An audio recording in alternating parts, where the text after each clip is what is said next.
Bayangkan, kita dapat berbicara dengan Tante Lulu di telepon walaupun dia jauh di negara lain. Bagaimana telepon itu bekerja?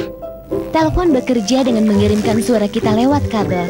Di bagian dalam telepon yang kita pakai untuk berbicara adalah sebuah logam yang tipis.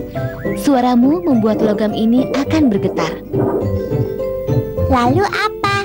Ini menyebabkan suaramu berubah menjadi sebuah sinyal listrik. Sinyal listrik ini dibawa melalui kabel sampai mencapai bagian telinga telepon. Kemudian apa yang terjadi? Sebuah pengeras suara yang kecil merubah sinyal listrik kembali menjadi suaramu, dan Tante Lulu dapat mendengar suaramu dengan keras dan juga jelas. Wow! Ayo kita membuat telepon kita sendiri. Bagaimana? Ambil 2 buah pipa yang terbuat dari karton. Lalu lipatlah sebagian kertas minyak pada ujung-ujung pipa dan diikat dengan karet gelang. Sekarang renggangkan kertasnya dan rekatkan ke pipa karton. Dan masukkan tali benang pada kedua ujungnya. Lalu simpulkan kedua ujungnya agar tidak lepas. Kita bisa mencobanya. Iya, ini, tempelkan satu pipa ke telingamu dan dengarkan aku bicara pelan dari pipa satunya. Kenapa aku bisa mendengar suaramu?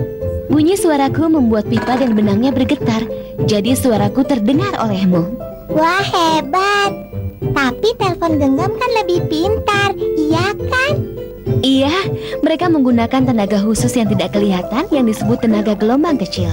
Wah, Internet adalah cara lain untuk orang-orang berhubungan. Mereka dapat mengirimkan email satu sama lain. apa aku bisa mengirim email untuk Tante Lulu? Tentu saja.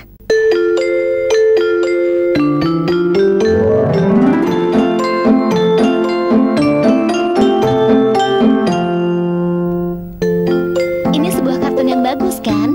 Iya, bagaimana kucing itu bisa terbang? Ini hanya sebuah kartun, bukan sungguhan. Seekor kucing dapat melakukan apa saja di dalam kartun. Tapi kalau itu tidak sungguhan, bagaimana kucing itu bisa bergerak? Jika kau lihat kucing seperti itu, yang sedang kau lihat adalah sejumlah gambar yang disatukan bersama-sama. Tapi gambar-gambar itu tidak bergerak. Benar. Pergerakan kucing itu digambar secara berurutan dan masing-masing gambar kemudian difoto. Ketika foto-foto ini diperlihatkan satu persatu, itu terlihat sepertinya kucing itu benar-benar bergerak. Aku rasa aku mengerti.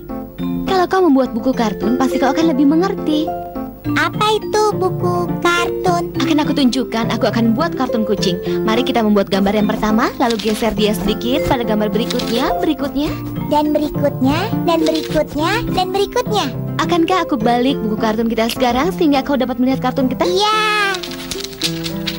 Wah, Untuk membuat seolah kucing benar-benar bergerak, gambar-gambar itu harus berubah dengan sangat cepat. jadi pasti ada beratus-ratus gambar kartun di TV itu ya? Benar, kartun seperti ini biasanya dibuat oleh kumpulan orang yang bekerja di studio. Beberapa orang di studio bekerja menulis cerita, dan yang lainnya bekerja untuk suara dan musik. Siapa lagi yang bekerja di studio? Sebagian artis di studio menentukan binatang atau orang seperti apa yang diinginkan, dan artis lain membuat latar belakang. Dan lalu mereka harus menggambar beratus-ratus gambar. Benar, semua gambar kemudian difilmkan dengan latar belakangnya dan dicocokkan dengan suara. Kemudian kakak telah membuat sebuah kartun. Iya, apa kau pernah berpikir membuat kartun adalah pekerjaan sibuk? Aku selalu berpikir itu sulap dan sampai sekarang juga.